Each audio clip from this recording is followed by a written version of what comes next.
course, on my new holiday, the president will probably be down at Mar-a-Lago, surrounded by his closest family and paid members. And when he's down there, he's always getting schmoozed by his golf pals. This week, it came out that one of Trump's Mar-a-Lago buddies wrote him a policy pitch for the Department of Veterans Affairs, to which Trump responded, "Affairs, I'm in fact, I'm a veteran."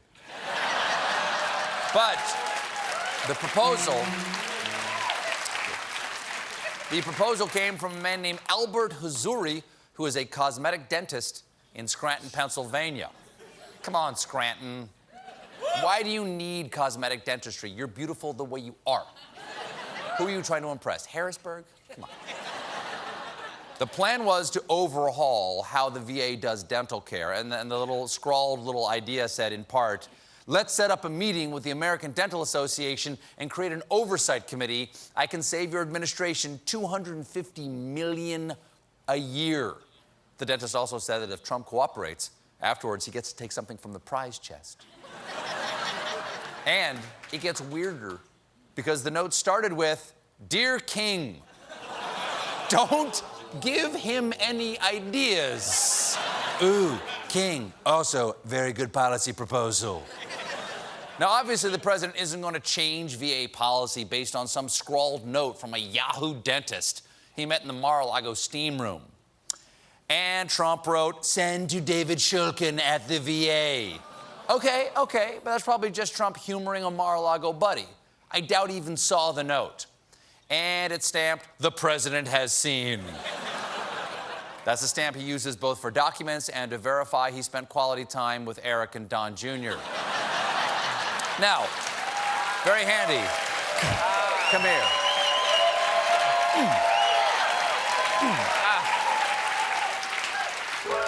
Now, in case you thought the news needed more rich white-collar criminals, we've got an update about disgraced pharma CEO and book you can judge by its cover,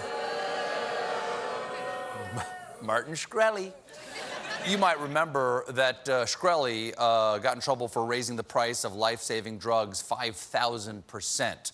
Right now, he's serving a 7-year sentence for securities fraud, and it turns out he's even breaking the rules in jail because Shkreli is steering his old company from prison with a contraband cell phone.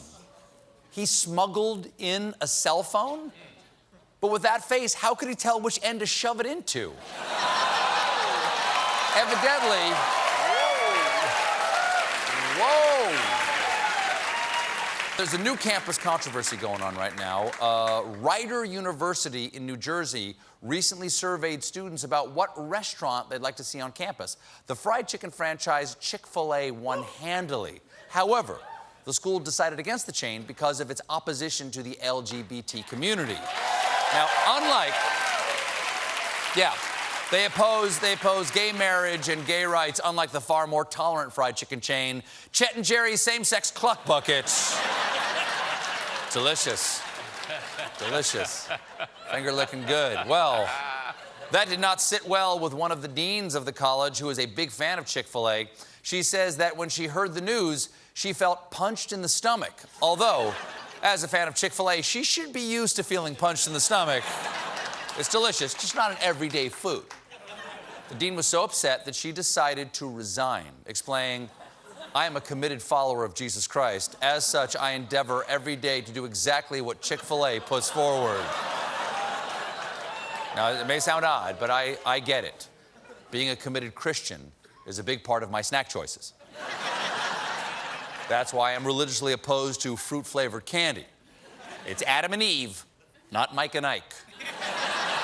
Now, the dean understands. Thank you. Thank you, fellow religious snackers. We got a great show for you tonight. Senator Cory Booker is here. But when we return...